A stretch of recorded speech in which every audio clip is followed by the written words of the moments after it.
All right, first YouTube video review here. I've got the ASUS ROG phone. Just showed up today. I think it was $8.99 from Amazon. Got here in a day, which is fantastic. 128 gigs of storage, 8 gigs of RAM. Been playing with this phone for a little while, and just figured I'd give you guys my full walkthrough and my opinion of it. So. The hand feel of it is fantastic. I really like the way that this phone feels. I don't know if you guys can really see there, but kind of nice machining, on the sides. And then you can, if you look real close, you can see those air triggers, which are a big piece of this phone, which we can get into later. Dual speakers, nice sound quality. 2 cameras on the back, one of which is a wide lens, which is fantastic. Another thing with the cameras is they are actually flush with the body, or damn near it anyway, which is great for if you want to actually lay it down on a table without a case. And then we've got the little copper heat sinks here. Supposedly they let some of the heat out. The phone stayed pretty cool so far, so I guess they work. And then the fingerprint sensor over here, which I thought was not too great, a little bit reminiscent of the old Galaxy phones, but so far so good actually. I've got somewhat big hands, so when I'm holding it naturally, my hand actually touches it just fine, even my left hand here. So let's go ahead and fire this thing up. We'll get a boot up time and all that sort of fun stuff. There is a sound that comes on with this thing just about every time you start it up, as long as your sound is on. That absolutely scares the shit out of me every time. Yep, there it is. Very loud, very bassy, very sudden. Okay, so quick boot. Here's your lock screen. And this is what notifications look like. They're a little skinned. I'm not thrilled with that, but it is what it is. They look really just as good or bad as any Huawei phone or Xiaomi or Samsung, or really anything that isn't stock Android for that matter. So as you can already see, I've been double tapping the phone to wake it up. Nice little feature. I absolutely love that on anything, because if you've got the phone down on a desk, turn it off, double tap to check it. Easy peasy. Another sort of lock screen shortcut is it's got the double tap volume down to launch the camera. Also extremely useful. And then there are some other things that you can do with the pressure points, or what are called air triggers on this phone. I've turned off that functionality from the lock screen because, as I will show you later, it's not particularly useful. So let's go ahead and log into this guy. I'm going to punch this in over here, and off we are. So right out of the gate, I gave the stock launcher a bit of a try. Let me see if I can get this glare out of here. Come on, dude. Nope, you do not want to go away. So let's go over here, maybe. Nope, still don't.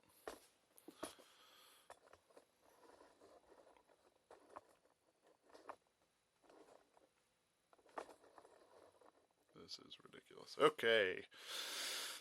Somewhat better. All right. So the stock launcher is fine. It's got some preferences. It's got notification badges, and you can configure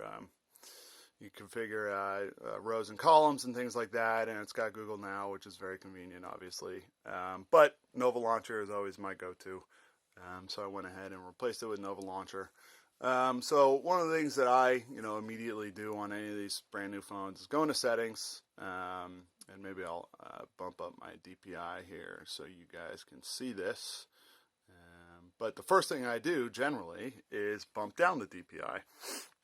Now what I found on this phone is the DPI setting in small is still not small enough for me, so I use Tasker to shrink it down even more. Pretty simple. Feel free to just hit me up in the comments if you want to see something like that. Some of the bigger geeks will know that you can do this through developer options, but actually on this phone you cannot. For some odd reason, the setting does not stick. The smallest width setting does not take effect at all. So that's that. So now I just want to go through all of the settings really. Under connections, you're going to have your typical stuff. Anything out of the norm. It does have NFC, which is very convenient, of course. Really nothing out of the norm here under settings if you've used stock Android before. Apps and notifications. It's got a notification LED, which is very convenient, especially since it does not have an ambient display or a particularly useful always-on display. It does have an always-on display, but it's not very good, and I'll get into that in a second. So sound and vibration, again, typical stuff. AI ringtone is a nice little feature that allegedly will read the room and set your ringtone to when the phone starts ringing to whatever you should be able to hear. One thing that is great on this phone is the vibration. The haptics remind me a lot of the Pixel 3. Very, very nice haptics, just as good as when the iPhone started switching to those sort of simulated home button presses. Very nice, and you could feel them, as you click around. Pretty convenient. It's pretty nice. Let's see what else here. So alarm sounds, other sounds, yada yada yada. Nothing particularly interesting in here either. So storage and memory, like I said, I got the 128 gig model. I think I had about 100 gigs available when I started using the phone. Memory use, we've got 8 gigs. Right now, after a fresh reboot, 5.2, but I've also got 200 apps installed, so it's pretty solid. Wallpaper, very, very basic functionality here. I'm surprised that it's got its own setting. But so let's go to battery. So it does have a kind of a decent, battery management options. Power bank mode, balance mode. There's some nice stuff in here. There is even an AI setting to only charge the phone maybe an hour or two before you're going to typically use it in a day, as to not sort of destroy your battery by keeping it charged all the time. So battery optimization, this is the typical Android screen. That's just Android Oreo optimization. Let's see here, Power Master. So this is a home-built app, very similar to Huawei or Xiaomi's or Vivo's sort of battery managers. Got all sorts of battery modes over here. X mode, which you've probably heard about if you're researching this phone, is the high performance mode. So you can configure auto starts in nice-ish fashion. Some of them are at least configured to auto start, but a lot of apps that you might typically want to auto start might not be configured to auto start right out of the box. So that's sort of the one of those kind of typical Chinese or whatever else market phones. If you've ever used one of those, you've run into this before. So if you ever have any issues with notifications or something like that, the Auto Start Manager is a good place to start looking. So all sorts of options in here. You can scan and see if anything's sucking your juice. Battery saving options. You can detect battery state draining apps. I always do that. Clean up and suspend. I don't do that because it's going to kill apps as soon as you turn off your screen. I don't particularly like that. This is enabled out of the box. Auto deny apps from auto starting. If you're using this phone in the USA and you're used to using phones that are sold in the USA, you're probably going to want to disable this because most phones in the USA sold, while that does save a bit of battery, it also creates a lot of issues with notifications. So I am disabling that. So stop unnecessary apps. So that's currently running apps. Obviously, I don't want to kill any of those. All this stuff is great for battery life, but it's pretty bad generally for notifications. So unless I'm really trying to eke out battery life out of my device, I don't bother with that stuff, or I, let all the apps just run. So let's go in here. So display, this is where stuff starts to get a little interesting. So we've got a smart screen on, which means that if you're looking at the device, it's going to stay on, which is something that is common on a lot of phones, but still very useful and overlooked often. So I like to have that. The device does have an always-on panel, but it's borderline useless, just like the Huawei one or the Vivo one. I don't know what the deal is with these companies that just refuse to allow the always-on display to be useful at all, but this one, and I can sort of simulate it here, only shows you calls and texts. So for me, that's not particularly useful and not worth draining my battery for. So just as an example, I'll go ahead and turn off the phone here with the always-on display on. It's cool looking, it's fine, but for me, it's, I need to have all those other notifications there.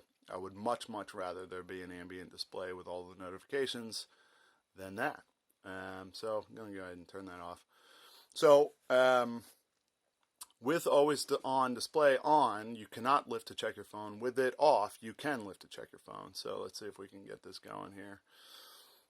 Yeah, so with that on, it just brings you to the stock Android lock screen, which is fine. It's not great, but it works. I would prefer an ambient display. So trying desperately to unlock it again.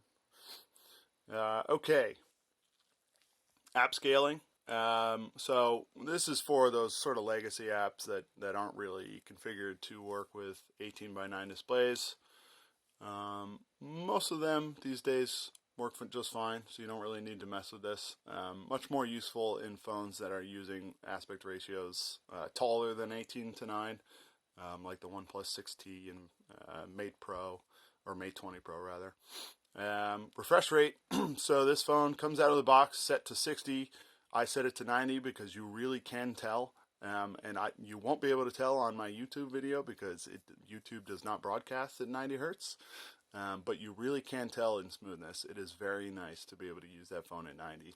If I wanted to save some battery life, I would run it at 60, and I have noticed a decent difference on my Razr phone in doing so, but I'm able to charge every night. This phone lasts easily through the day, so I'm not particularly worried about that. So navigation bar, few configurable settings here. Scaling button is again that, do you want to upscale an app to 18:9? Allow to hide notification bar, so that's that little guy right there. I generally hate that actually because I always hit it by accident and then my navigation bar disappears. And then it does have gestures as well, which I have not gone through. I think that they're pretty similar to, so they're new, they're different. Generally gestures I find are one extra step. I've got to drag up and hit one of those buttons instead of just being able to hit the button. If I really needed, that extra screen space, might be worthwhile. It's not a bad implementation. I think it's better still than the Pixel 3s, but it's not for me. So stock buttons for me. So let's go ahead and dock that again, and sort of stock layout, back, home, apps.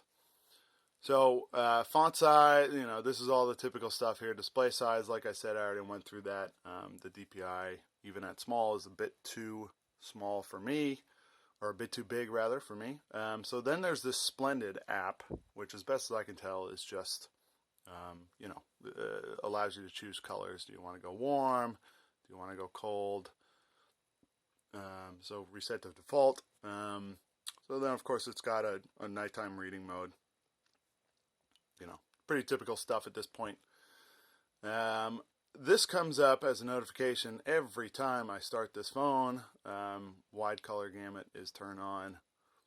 Don't know that I care. I don't know why I need to constantly be notified about it. I'm not entirely educated on what it is. I'm not a photographer. So I don't know why I need to constantly be bothered by it. I'm probably going to end up turning off that notification. So where were we? We were at display, I think. Yeah, so wide color gamut. You can choose the colors, I guess.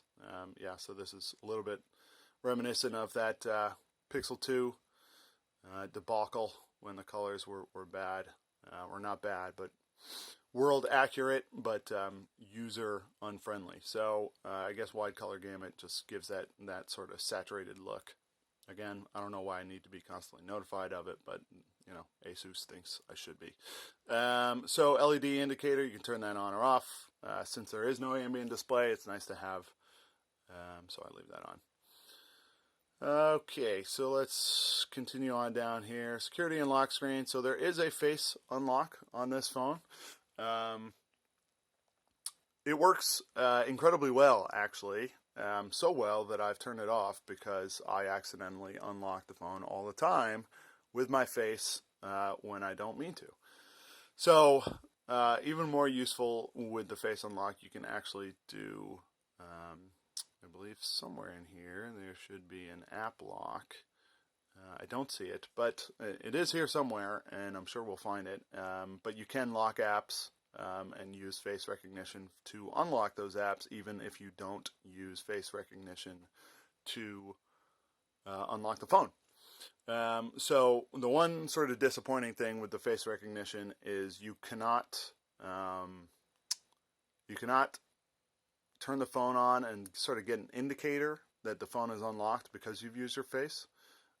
It's really, you're just going to unlock the phone. So let's see if I can, even though I've got this camera stuck in my face, let's see if we can sort of simulate this here. So yeah, I mean, that's just how quick it is. And I'm between it and the camera, sort of off to the side, but it's very quick. So if you like face unlock, it's very good. Obviously, it's just 2D, but it is very good. The other option there, of course, is show notifications. So you can have you can have the lock screen not show any notifications until you unlock with your face. At which point it will reveal those notifications for you, which is nice if you're into security. So weather animation, I actually didn't see that before. I'll take that. I don't mind a good weather notification. Oh yeah, okay, a little cloudy. All right, sounds good. So the rest of this is going to be the typical stuff. Screen pinning I find to be a very useful feature if you want to hand off your phone to a snooping coworker or something along those lines. So advanced. This is where stuff also starts to get kind of cool.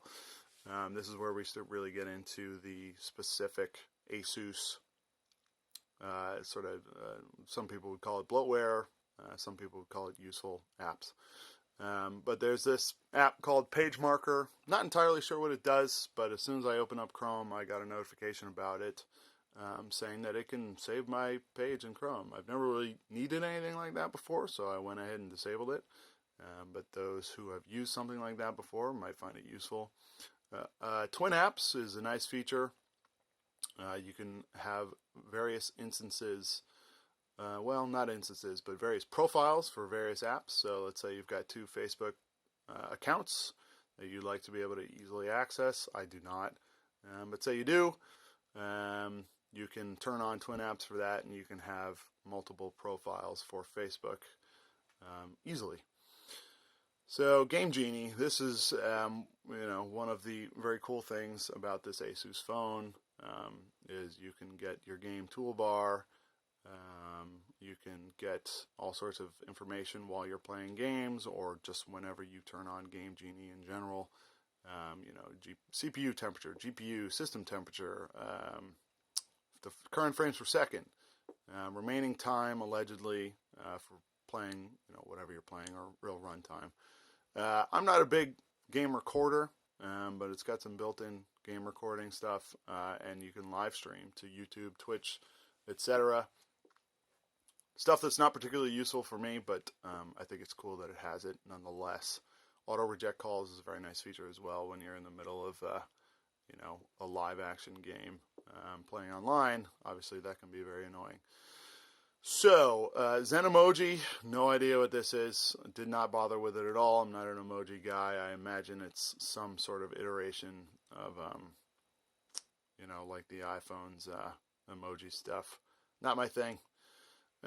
Safeguard, I have not gone through that either, but then there's AI features. So this is artificial intelligence features. So these apps, AI will allegedly make these apps load quicker. Just over time, it sort of figures them out, which is nice. I haven't really noticed a difference. I mean, there's a Snapdragon 845 phone with 8 gigs of RAM, so that stuff should be very quick nonetheless. But it is quick, so I guess it's working. AI charging, this is what I was talking about earlier. Dynamically adjust the charging rate based on your previous charging behavior. So again, this is an attempt to save your battery. I typically go through phones once every 2 weeks or so, so I'm not too worried about destroying the battery on this, but if you plan on having this phone for years, that is a good thing to have for you. So smart screen on, again, if you're looking at the screen, it'll keep the screen on. Very useful feature, simple. AI ringtone, adjust the ringtone volume of incoming calls based on background noise level. Also useful. Have not seen it work yet in real life, but it's a nice little feature. So now we've got our air triggers, right? So the air triggers, there's 3 of them. There are 2 on the top of the phone here. Where's one of them? There they are. There are these little sort of perforations on there, and they're not actual buttons. They are rather sort of pressure points on the phone, and then there's another one over here opposite the one on the right hand side there. So you've got a few options with these. The obvious, of course, is using them in games to shoot, which is very useful. I'm not a huge gamer, but I like a round of PUBG every now and then, and it's already been an advantage, I guarantee you. But you can also do stuff with them while the screen is on or off. So I've found unlike the Pixel 3 or Pixel 2, from screen off, they're pretty useless. Short squeeze, you can basically turn on one-handed mode. Don't know why you would want to do that from screen off. Presumably, if you don't have a screen lock, as in a pattern or a fingerprint or anything like that, it would actually be able to launch the Google Assistant from screen off. But right now, it just can't because the screen is locked and there's not a trust agent or something like that for it. So as you can see, the Google Assistant is here now afterward, but that's sort of useless. So I haven't enabled any of those. But after unlocking the screen, it can be useful. So here's a short squeeze. It does take a little bit of time to get used to these. Let's see if we can get it going here. So short squeeze. Well, it should be launching the Google Assistant. Maybe it's already launched, but I can feel it. Obviously you can't hear this, but I can feel it giving me vibrations feedback. Let's see. Maybe try it one more time. There we go. Okay. So I'm on airplane mode right now, so it's not really going to work, but blah, blah, blah, blah, blah. Okay. So, and obviously you can assign this all sorts of useful stuff. Whatever tickles your pickle.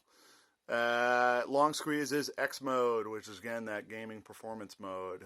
Again, that's configurable, which is very, very nice. And it's just a nice feature. I am all about the more options, the better. So totally good with me. So sorry about the shakes here. Just trying to refocus. Okay. So, squeeze force level, you can configure how much pressure it takes to force or tap on one of the air triggers. It's got a nice little sort of wizard to guide you through that. Let's see if I can, so you can see it's, alright, you're squeezing it this much, that should be enough for you.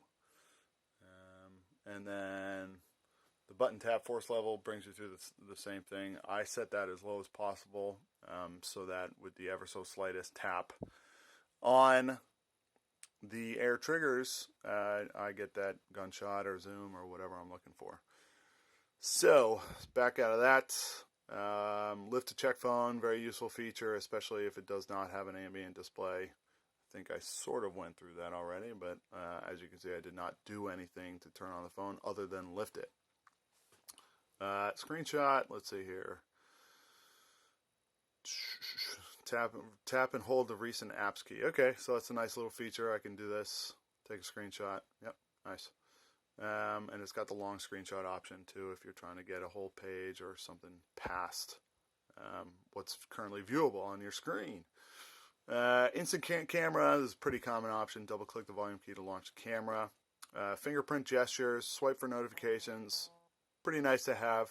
I can always appreciate that. Now, one hand mode, this is something that so many phones lack in at least a reasonable implementation. And it's done very, very well on this.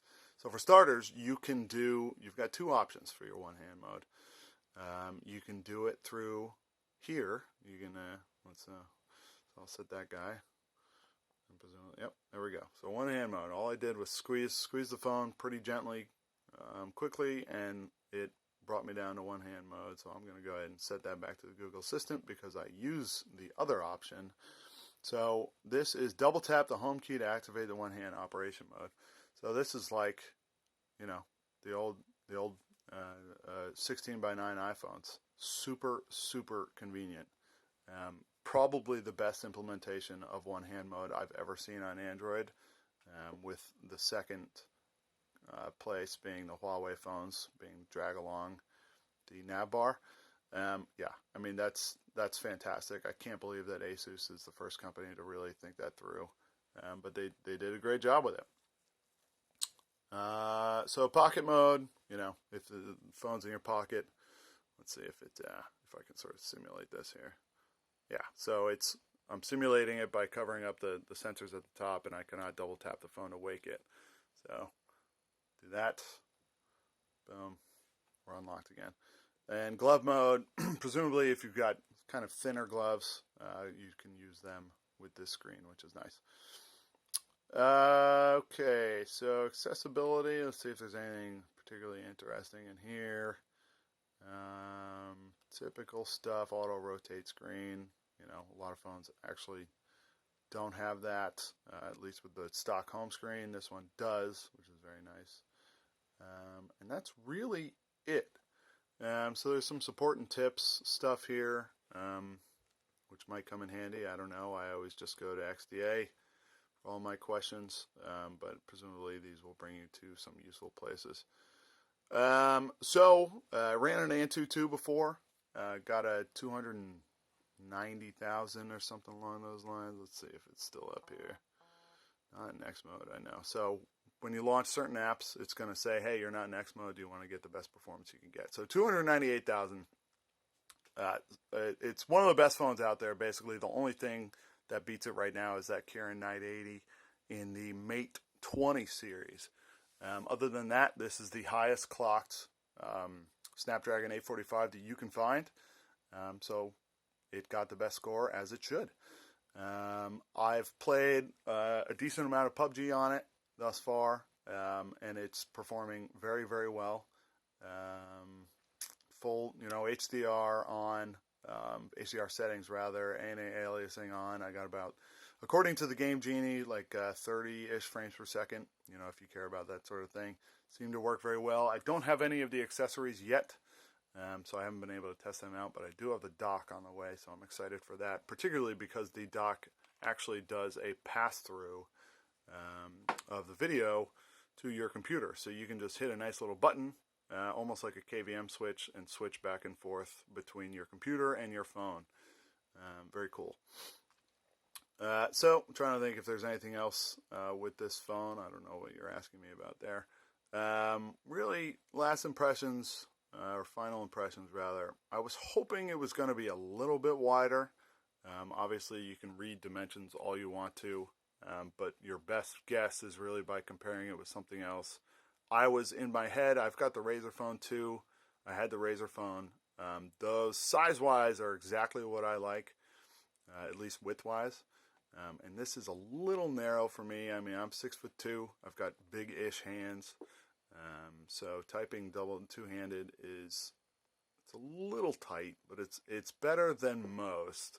It's definitely almost compares with the OnePlus 6T. It's ever so slightly wider, I think, anyway, just by looking at the two of them. I haven't actually compared the stats, but so it's sort of between the Razer phone and the OnePlus 6T.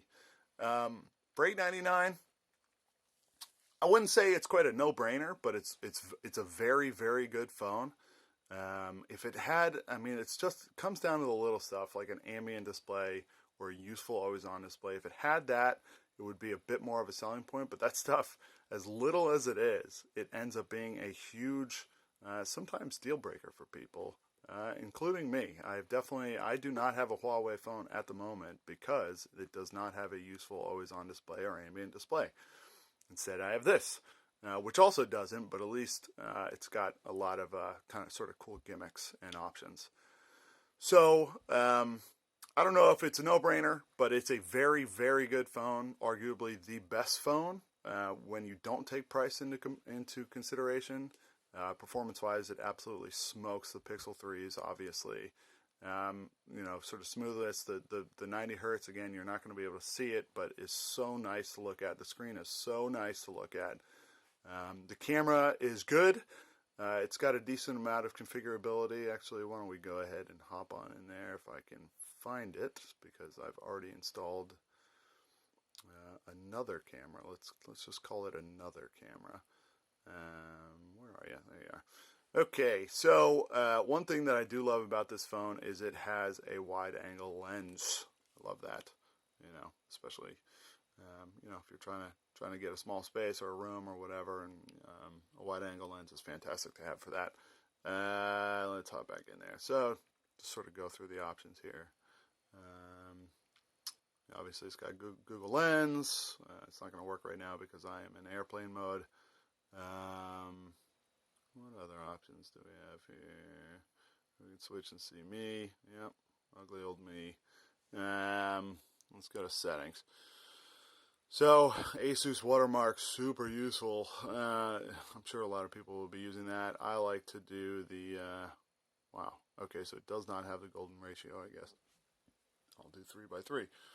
Turn that off. Anti-flicker is nice. Set volume key, so that's nice. Instant camera, obviously. It's got a built-in HDR mode.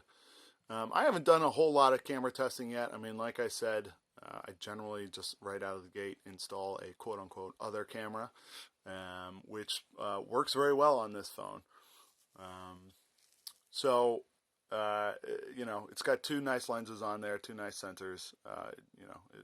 It should take pretty good photos for what you're looking for. If you're looking for exceptional nighttime capabilities, obviously the Google camera is the way to go. And when I say Google camera, I mean the Pixel 3.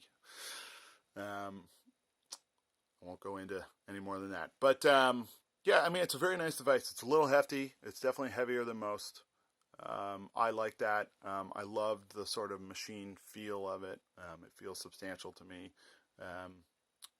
Yeah, I think it feels very nice. I actually like that it is not a bezel-less display. I think some of those phones are doing bezel-less just for the sake of saying that they're bezel-less, but they're really not all that great. It becomes very annoying to get to anything down here, and the aspect ratio is garbage on a lot of them. I don't need a phone that is 3 times as tall as it is wide. I like, if we look at computer monitors all day, they are 16:9 or 16:10. We don't need phones that are any more than 18:9. It's ridiculous. So this sort of fights that a little bit, which is very nice. So it's a very good buy. I absolutely advise, if you're thinking about it, give it a go. It is pricey.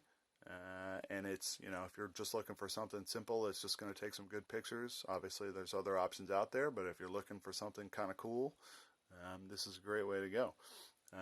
So the one last thing, I guess, I should show you is the Game Center, which is very cool. If you've ever sort of geeked out on a PC, it's pretty similar to like eVGA Precision or something along those lines, where it shows you, what's going on with your cores and your memory. Oral lighting is another sort of reminiscent of the Razer. Makes the little guy in the back there breathe. which is cool. Again, it's something that people will say, "Wow, that's cool. What kind of phone is that?" And if you like that sort of thing, then that's great for you. It does chew up battery. I mean, I haven't actually tested it, but first off, there's a disclaimer that says it will, and second off, on the Razr phone, it's definitely noticeable. So presumably, same deal here. Who knows? Maybe they found a way around that, but I generally just turn that off. Other than those times you put it down on the ground and you look at it, you never notice it. And on this phone, unlike the Razr phone 2, it does not show notifications. Supposedly that is coming in an upcoming patch, but it does not yet. So you can't even just put it down on the ground and get notification through that LED. So right now it's staying off, but who knows, that might change in the future. So that's it. If you have any questions or comments, feel free to comment in the comment section. Thank you very much. Bye.